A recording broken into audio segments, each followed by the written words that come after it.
Mga kagabay, magandang hapon, magandang gabi, magandang umaga, magandang tanghali. Saan man tayo naroroon, ano man ang ating mga ginagawa, una higit sa lahat, ating ialay ang ating mga sarili sa ating Panginoon. Sa loob lamang ng ilang mga sandali, ating damhin ang presensya ng Diyos.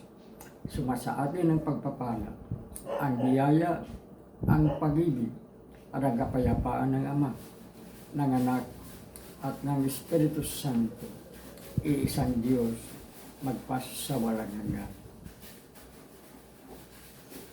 Mga kagabay, sa ating pagdiriwang ng Christmas season, isa sa mga bahagi ng ating pagdiriwang ay ang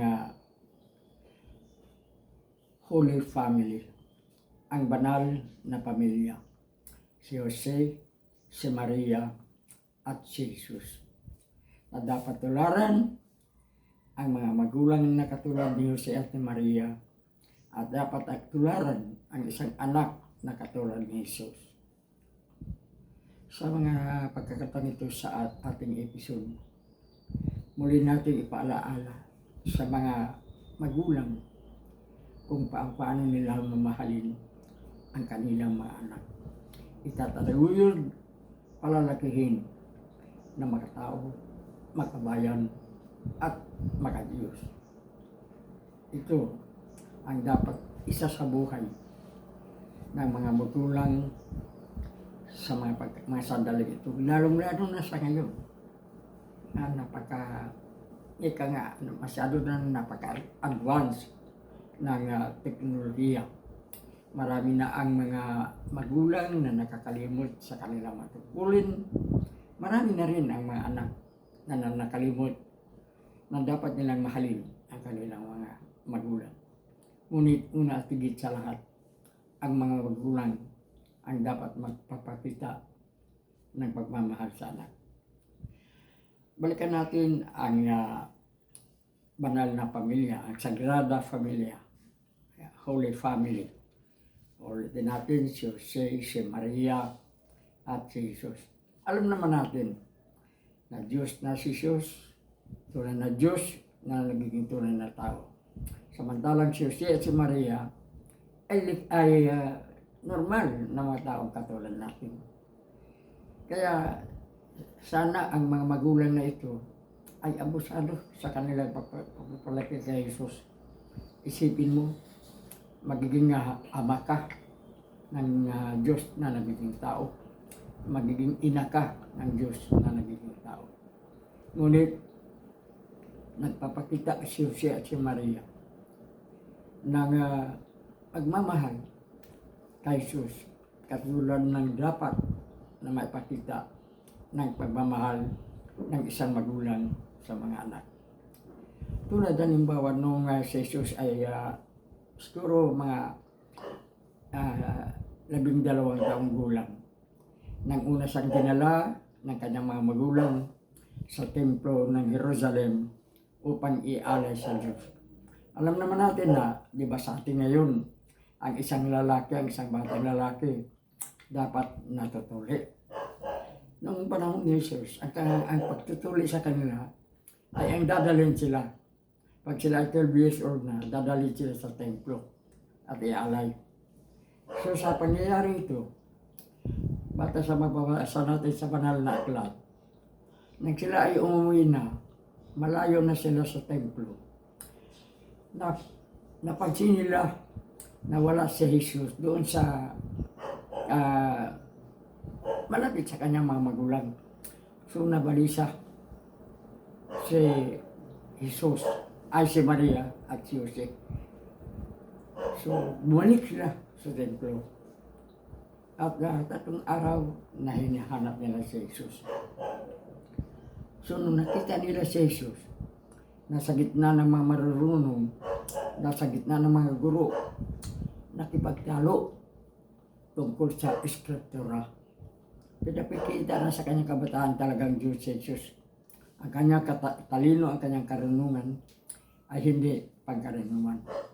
At dito, ipinadama ni Maria ang pagiging pagkaraniwang ina, tulad ng dapat na maging ina sa ngayon, nang sinabi niya kay Jesus, "Anak, ano po naman itong ginawa niyo sa amin?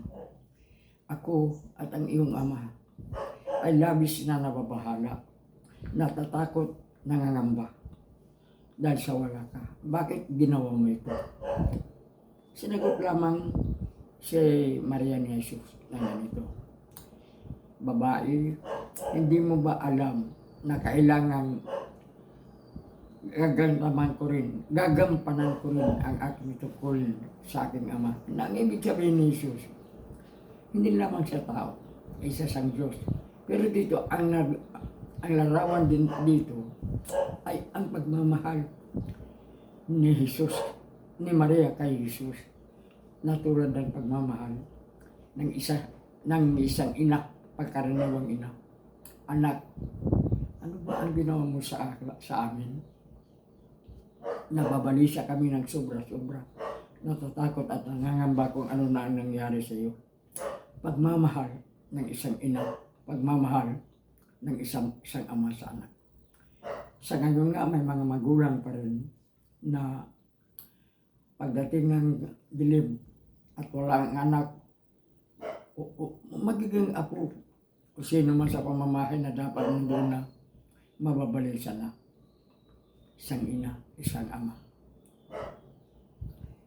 Mga kagabay, hindi natin makakalimutan ang isang salaysay ng isa nating kaibigan tungkol sa isang ama na umano'y kasama niya sa pagtrabaho sa isang furniture factory.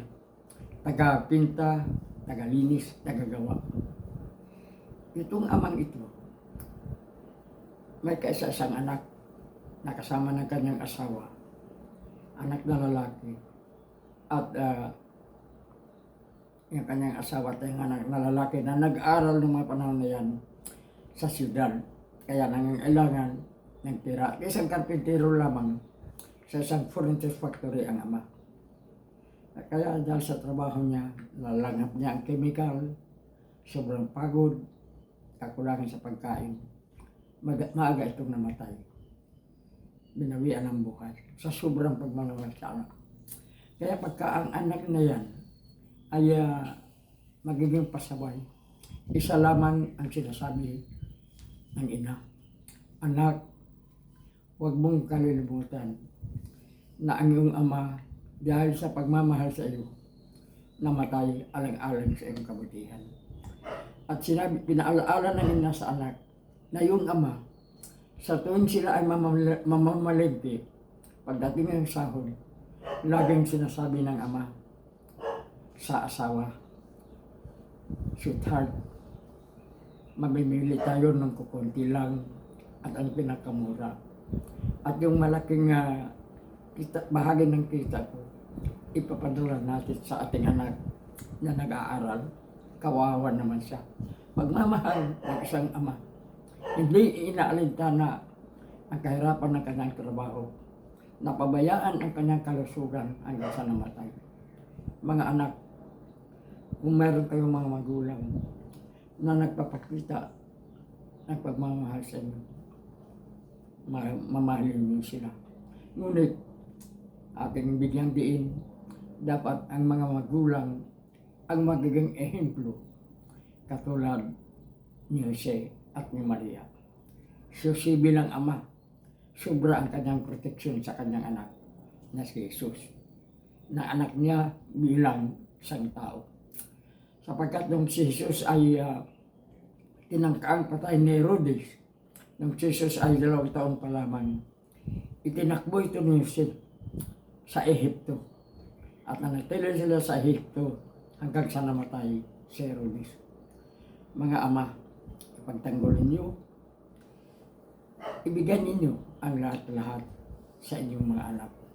Mahalin ninyo mga magulang, tularan ninyo ang pagmamahal ni Jose at ni Maria kay Jesus bilang isang anak, bilang isang tao na anak nila sa laman at hindi anak na isang Diyos.